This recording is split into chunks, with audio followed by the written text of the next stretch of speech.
Hallelujah. प्रभु यीशु मसीह के मधुर नाम में आप सभी को प्रेमी सलाम।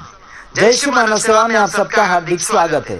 प्रभु में आप सबका भाई आशीष राजकुमार, सबका भला और सबका विकास चाहने वाला आशीष राजकुमार गुजरात की धरती से आवाज देता है।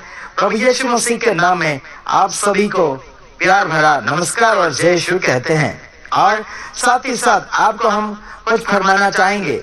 प्रभु यीशु मसीह के अंदर जिन लोगों के गुण होते हैं, आत्मिक जीवन में जीना चाहते हैं, उन लोगों के गुण कैसे होते हैं मैंने बीते हुए दिनों में फरमाया था, बल्कि और हम आ चुके हैं और लगातार संसार भर में शिक्षाएं अलग अलग प्रकार से आती चली जा रही है।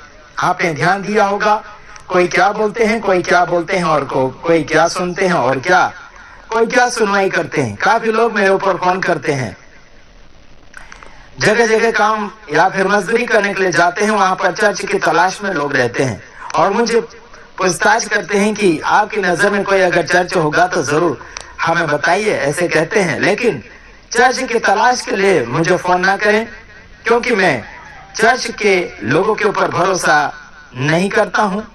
और विशेष करके आपको इतना जताना चाहूंगा या फिर इतना बताना चाहूंगा कि आप परमेश्वर के वचन के ऊपर ध्यान दीजिएगा, परमेश्वर के ऊपर विश्वास कीजिए।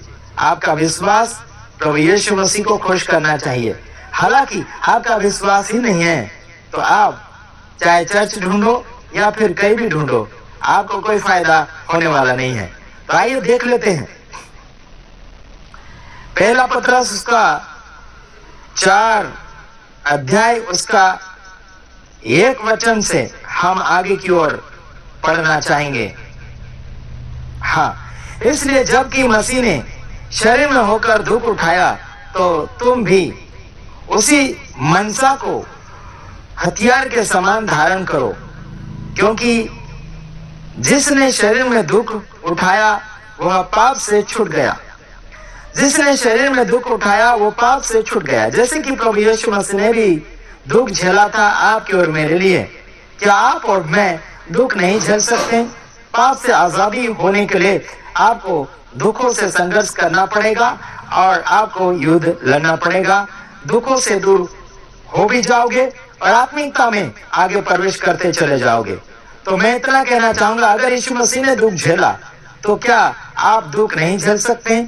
कई बार लोग हमें प्रार्थना के लिए विषय भेजते हैं या फिर प्रार्थना का रिक्वेस्ट करते हैं और फोन करते हैं। आज ही बात मुझे फोन ना करें प्रार्थना के विषय के ऊपर, आज ही बात बिल्कुल फोन ना करें, भले मर जाए या सर जाए, ठीक है? इतना मैं आपको बताना चाहूंगा, आप एक निर्बल या कमजोर नहीं है। आपका परमेश्वर, मेरा परमेश्वर एक परमेश्वर है। वही परमेश्वर है जो आपका और मेरा परमेश्वर है, वही परमेश्वर आपका मेरा है।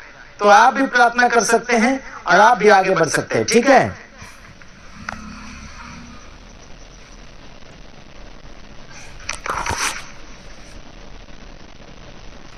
हाँ, तो ध्यान दीजिएगा, अगला वचन मैं आपके सामने पढ़ना चाहूंगा, उसे हो सकता है तो आप भी पढ़ने के लिए कोशिश करें। दूसरा वचन, ताकि भविष्य में अपना वैश्य शारीरिक जीवन मनुष्य की अभिलाषाओं के अनुसार नहीं वरन परमेश्वर की इच्छा के अनुसार व्यतीत करें। ठीक है मेरे भाइयों बहनों, आपका और मेरा जीवन भविष्य में कैसा होना चाहिए? आपका वेश यानी कि आपका रूप है ना, हुलिया बदलने के लिए कोशिश करते लोग, तो अभिलाषाओं के अनुसार नहीं, अभिलाषा के अनुसार मत बदलो। मेरे भाइयों और बहनों, संसार भर में अभिलाषा के कारण अपना रंग रूप बदलते हैं, कपड़े चेंज कर लेते हैं या फिर भाषाएं चेंज करते हैं, बोल चाल बदल देते हैं, एक्टिंगें बदल देते हैं। हालांकि बाइबल के अनुसार आपको चलना होगा। उसमें लिखा है अभिलाषा के अनुसार नहीं वरन परमेश्वर की इच्छा के अनुसार व्यतीत करो, मतलब जीवन चलाओ। परमेश्वर की इच्छा के अनुसार जीवन को चलाना आपका और मेरा फर्ज बन चुका है। Hallelujah, praise the Lord. प्रभु के नाम की स्तुति और महिमा तारीफ करने के लिए आपको हम लगातार जागरूक करना चाहते हैं, बल्कि आप अपना परंपरा, अपने रीति रिवाज, अपना इच्छा है ना, अपना ही सब कुछ चाहते हैं, अपनी बढ़ाइयां चाहते हैं। यहाँ कहते हैं क्या का भेष यानी शेष शेष यानी कि विशेष करके, ताकि भविष्य में अपना शेष शारीरिक जीवन मनुष्य की अभिलाषाओं के अनुसार नहीं, वरन परमेश्वर की इच्छा के अनुसार व्यतीत करो। परमेश्वर की इच्छा के अनुसार जीवन गुजारो, परमेश्वर की इच्छा के अनुसार जीवन चलाओ, परमेश्वर की इच्छा के अनुसार जीवन को आगे बढ़ाओ। इसी में आप सबका भला होगा। अगला वचन पढ़ना चाहूंगा, क्योंकि अन्य जातियों की इच्छा के अनुसार काम करने का लुचपन की बुरी अभिलाषाओं, मतवालापन, लीला कीड़ा, पियकड़पन और घृणित मूर्ति पूजा में जहां तक हमने पहले से समय गवाया वही बहुत हुआ। देखो, पहले हम ऐसे करते थे, क्या क्या करते थे? आप और मैं फालतू कामों में समय को उजाड़ दिया या फिर गमा दिया। क्या क्या करते थे? देखो, उनके कामों के अनुसार क्या करते थे? लुचपन यानी झूठ करते थे, बुरी अभिलाषा करते थे, मतवालापन, पियकड़पन करते थे, लीला क्रीड़ा, डांस प्रोग्राम है ना, अलग अलग प्रकार के पियकड़पना करते थे, दारू पीते थे और घृणित मूर्ति पूजा में जहां तक हमने समय बिताया या समय गंवा दिया है, आप मत बिताओ, आप मत करो, लोगों की मत सुनो, परमेश्वर के वचनों की सुनो, जाति पात का मत सुनो, भेदभाव मत करो, आगे बढ़ो। मेरे भाइयों बहनों, सच्चाई अगर बताना चाहोगे तो आपको परमेश्वर के वचन के अनुसार लगना ही पड़ेगा। अगर सच्चाई नहीं बताना चाहते तो फंस जाओगे और कुत्ते की मौत आ जाएगी। बाद में हमको मत कहना। अगला वचन चौथा, इससे वे अचंभा करते थे कि तुम ऐसे भारी लुचपन में उनका साथ नहीं देते और इसलिए वे बुरा भला कहते हैं। पर है ना, अगर तुम उन लोगों का साथ नहीं दोगे तो आपको बुरा और भला कहेंगे। जिनके साथ आप जीवन को जीते थे पुराने जीवन के साथ, अगर उनका साथ नहीं दोगे तो वो आपको बुरा भला जरूर कहेंगे, बल्कि आपको सावधानी रीति से चलना अनिवार्य हो चुका है। पांचवा वचन, पर वे उसको जो जीवतों और मरे हुओं का न्याय करने को तैयार है लेखा देंगे। लेखा देंगे, जीवित और मुर्दों का सबका न्याय करेगा। उस समय लेखा देना पड़ेगा, हिसाब देना पड़ेगा। इसलिए हिसाब में क्लियर अगर बनना है तो परमेश्वर के वचन के अनुसार आगे बढ़ने के लिए आपको तैयारी करना होगा। मेरे भाइयों और बहनों, परमेश्वर का वचन जीवित है और जिंदगी को जिंदगी जीना सिखाता है। और आज संसार भर में बहुत सारे जिंदगी को खिंचातानी कर रहे हैं।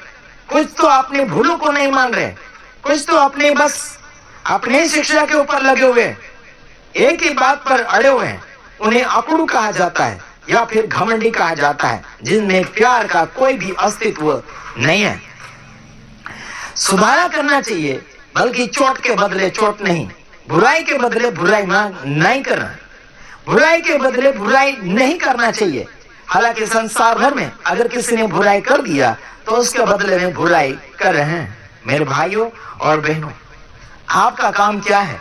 उस काम को मद्देनजर रखते हुए आपको आगे की ओर बढ़ना होगा।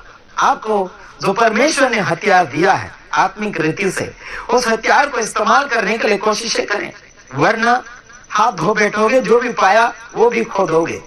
जैसे आए वैसे लौट चले जाएंगे, वो तो एक दिन होना ही है।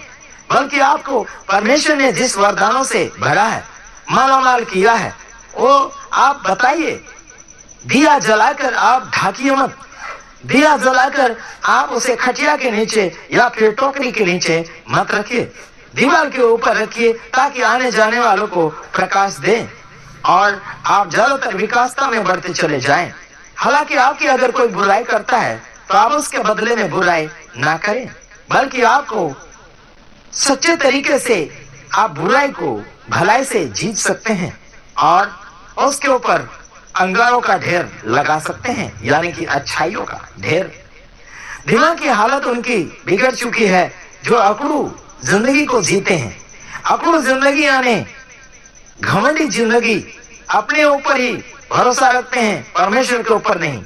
हालांकि आज संसार भर में कुछ लोग गुरु और पंडित बना चुके हैं अपने आप के लिए, है ना। तो मैं कहना चाहता हूं, संसार भर में टाइम पास की या फिर कुछ वक्त के गुरु होते हैं, बल्कि हमेशा का गुरु यीशु मसीह है और वो हमेशा टिका रहेगा। संसार भर के जिंदगी बदलती है, घटती है, आगे होती, पीछे होती।